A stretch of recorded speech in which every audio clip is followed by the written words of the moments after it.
That's my Bahama land, yeah.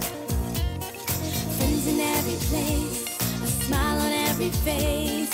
Children at play, time with family today. Someone fill my plate, homemade bread, I can't wait. I can't get enough, I will always stay in touch with my Bahama land, yeah. Rare Voice introduces Bahamaland, an unlimited nationwide calling plan for only $5 a month. So call home today and connect again with Bahamaland. Home never felt so close. My Bahama land, yeah. Delays in the finalization of the Bahamas Electricity Corporation deal. The chairman of the Progressive Liberal Party responds to claims that VAT will cost the party the next general election.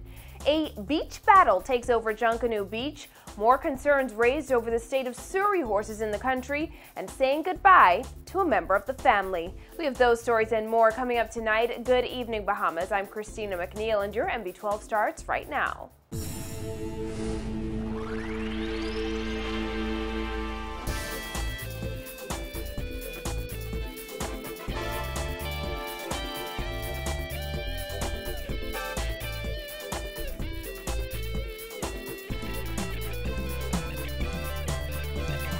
Thanks again for joining us.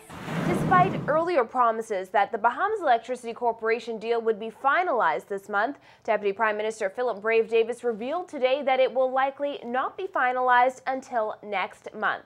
This as he continues to meet with bidders over the next week. Jasmine Bonmi has the details on the delay in this report.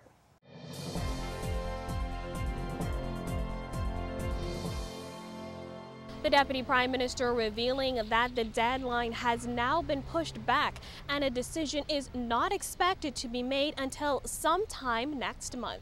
Just 2 weeks ago, the Deputy Prime Minister told our news team a decision was expected by mid-February. He also said the government will decide in a matter of weeks whether it will engage one or two companies to take over the power generation, transmission, and distribution components of BEC. Following his tour of Good Samaritan today, he revealed a new deadline has been set. Davis insisted the process could not be rushed. As I presently said, personally, I don't see it doing so before the middle of March, end of March, because it's not a decision that I think we ought to rush to make. I think we need to bring to bear, because of the magnitude of what the decision is, we need to think hard, long, and intensely on the ultimate goal that we'd like to achieve. Davis, whose portfolio includes BEC, said there are 5 companies that remain in the running to become part of the overhaul. KPMG announced in October that 6 bidders advanced to the next stage of the bidding process, having been asked to submit pricing proposals. While there has been no official disclosure, our news team understands the bidders at that stage included Malaysia-based Genting Group, China State Construction and Engineering Corporation, Cayman-based InterEnergy, U.S.-based PowerSecure, and Caribbean Power Partners. Face-to-face talks began with the government and the 5 prospective companies last Wednesday, according to Davis. He revealed that he met with one of the bidders today, and the final meeting with the last bidder will be held on Monday. I just left a discussion meeting with one of the bidders who was here to clarify issues that we needed clarified in their bidding process. We have one final meeting on Monday morning with another entity, and that will be the last. And after that, the team will sit down, the committee will sit down, review, and then make a recommendation to government. While no Bahamian bidders are involved in the process, Davis has said the shortlisted companies are interested in including Bahamians in an equity and ownership arrangement. Reporting for NB12, I'm Jasmine Bonami. While Progressive Liberal Party Chairman Bradley Roberts is sounding off on PLP MP Gregory Moss's warning to the party that it would lose the next general election if the Christie administration moves ahead with value-added tax. Roberts told MB12 that while Moss is entitled to his own opinion, he feels the Marco City MP should have saved such comments for a party meeting instead of speaking out in the House of Assembly. The Prime Minister did say that he was receptive to other inputs. But the right place for Moss to have done that was within the party's apparatus rather than coming to the House.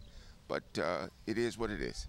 During his contribution to the mid-year budget debate, the Marco City Member of Parliament said the implementation of VAT would be an affront to the PLP and a betrayal of the Bahamian people. It's not the first time Moss has blasted the position taken by his own party.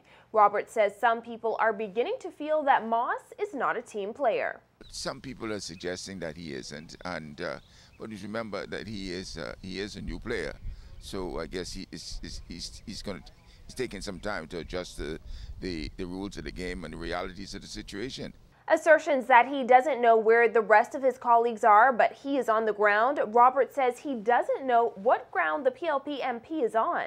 He says that the basis of that opinion is what he got from the ground.